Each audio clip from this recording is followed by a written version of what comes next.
Hey there everyone, Bob here, and welcome back to Gamer Nutrition. So week 5 is down the drain. We are moving on to week 6 now. So I'm down another pound and a half, 2 pounds, 176.2 this morning compared to 178 and some change last week, so almost 2 pounds.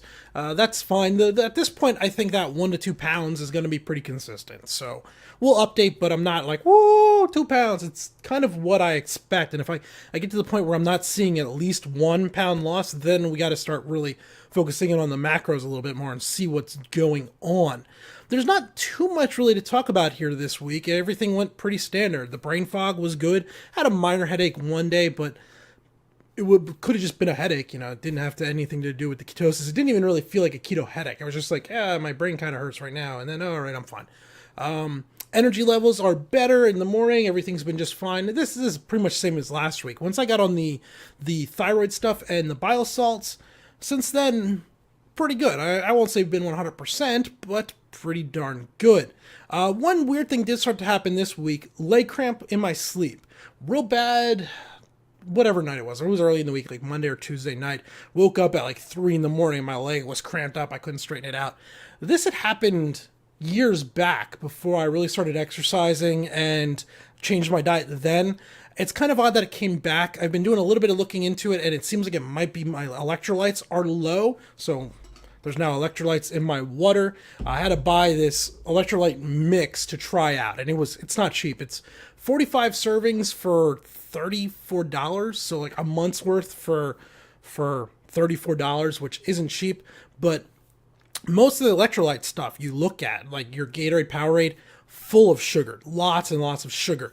Even some of like the workout mixes, there's other powdered electrolytes out there. They all come with a lot of sugar in them. This was the only one that I found without any additional sugar. It's just the electrolytes. It's only been, when did that arrive? Like Thursday, Wednesday. So it hasn't been enough time for me to really say. I've had minor cramps since I started taking it, but none of the really bad ones like I did that one night. We'll see. I'll update on that as we go. I guess the big thing going forward this week is tomorrow I do have a doctor's appointment. So 2 things. We're going to get all the blood work done. Should have that results Wednesday or Thursday. This is going to be kind of a baseline. I'm going to insist on the doctor lower my levothyroxine synthroid down to 150 milligrams. So I'm at 225. We're going to take that down to 150. That's kind of where a lot of people are in that 125 to 150 range. So I want to go there for 6 weeks, 2 months, and just do blood work after that and see kind of where I stand. If my thyroid picks up the difference, I think then we try 100. We do this and we just see what the thyroid can handle, where it'll sit when all of this is said and done. I'm also going to pick the doctor's brain quite a bit. I want to see what he knows about the thyroid, the pituitary gland, the liver, how the bile salts are used for T4 to T3 conversion, how the hypochondrius, I think it's the hypochondrius. This was an organ I didn't talk about in my thyroid video, but the hypochondrius is what actually monitors the blood. I took it out just for simplification reasons. That and I couldn't remember the name of it. So that's all tied together. I kind of want to just see what he knows. If he doesn't seem to be all that up on it, that's fine. He's a general practitioner. Most of his work is taking care of sick babies and hypochondriacs. So that's fine. I understand if he doesn't know it. But if he's really not up to speed on it, then I'm going to probably have to look for a specialist, an endocrinologist that hopefully has a better understanding of it, combined with maybe an understanding of the ketogenic diet. So he or her could better work with me throughout the next year or so that I'm going to be on this diet until I get down to that 200-ish weight that I'm looking to get to. Maybe even 190. I doubt it, but maybe. Yeah, that's basically it. Let's see, some other random rambling things. Kind of bored with my food at this point. It's hard to get a lot of variety, and it's going to be blasphemy for some people, but I'm kind of bored of bacon.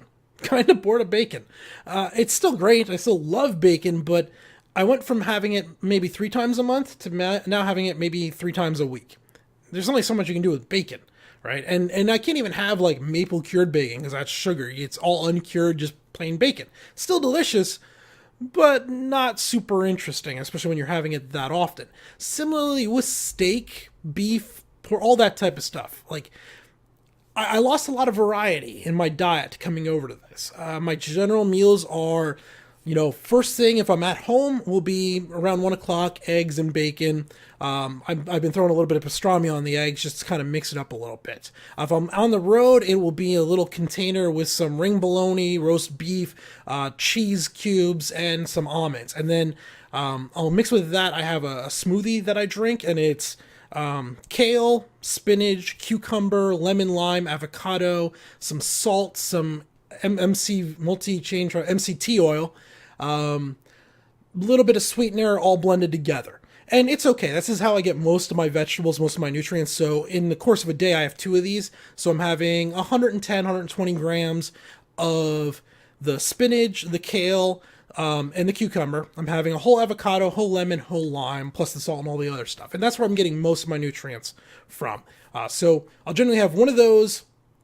If I'm on the road, I have one of those with my ring bologna and all the other stuff. If I'm at home, I'll have that somewhere around 3 o'clock in the afternoon. So I'll have my eggs and bacon. Then 3 o'clock, I'll have one. Then I have another one of those with my dinner. My dinner is generally some type of meat. So it could be as simple as a hamburger patty grilled up without the bun, and you throw some cheese on top of it and some mustard, or some steak, pork chop, sausage. Now, certain sausages are better than others. You got to stay away from any of the really seasoned sausages.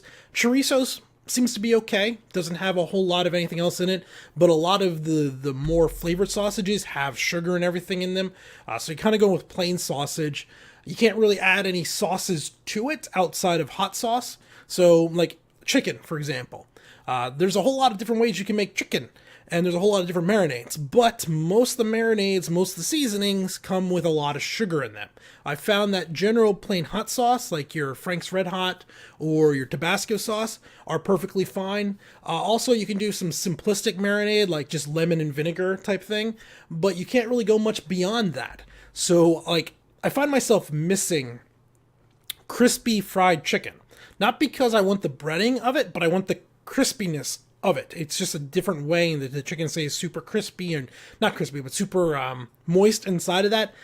Grilled chicken, when you can only do 2 real marinades or no marinades at all and just salt and pepper, gets kind of boring. I've started to change over. What I had been buying for a long time, and what was still in my brain when I go grocery shopping, is chicken breast, boneless, skinless chicken breast. Well, that's actually not what you want on the ketogenic diet, because that's high in protein, lower in fat, and you could end up with too much protein. So now I have to mentally force myself, sorry, microphone, to buy instead drumsticks and thighs. You want the dark meat, higher in fat content, and you want the skin on it, higher in fat content also, so you can get a little more back into that. But that's okay. I love me some chicken wings. I love me some drumsticks. Those are great. In fact, I have some marinating downstairs right now to watch when I'm watching, or to eat when I'm watching some football this afternoon in just plain hot sauce. The point of all this is, I love steak, I love sausage, I love bacon. After a month and a half, almost 5 weeks of it, I'm kind of bored of it. I want some variety. My plan is to just suck it up and drive through until Thanksgiving. So Thanksgiving, I'll be almost 4 months on ketogenic diet. And then I plan over a day or two right around Thanksgiving, either Thanksgiving Eve, Thanksgiving Day, or whatever. Maybe 1 day, maybe 2 days, having cheat. Essentially have the pumpkin pie, have the beer and all of that. And then I can see right after that how quickly my body goes back into ketosis. And that'll be a good base level to go from. If things go from Thanksgiving Day back into ketosis in the course of 48 hours or whatever, then maybe what I'll do is I'll consider 1 day a month a cheat day. Like one Saturday a month, the second Saturday of every month will be my cheat day. And at that point, I can go ahead and have some of those different foods and kind of mix things up, keep it from getting too bland going forward. That's my thought process. We'll see. Thanksgiving will really be the litmus test of how things go. If it takes me too long to get back into ketosis afterwards, just suck it up and drive through. I'd rather be losing the weight than having the fried chicken at this point. Yeah, that's basically where we stand. Things are pretty darn normal at this point, just going through the routine. We'll have some information next week coming off the doctor's visit with the blood work, so hopefully you'll check back in then. Until next time, though, this has been Bob. Thanks for watching.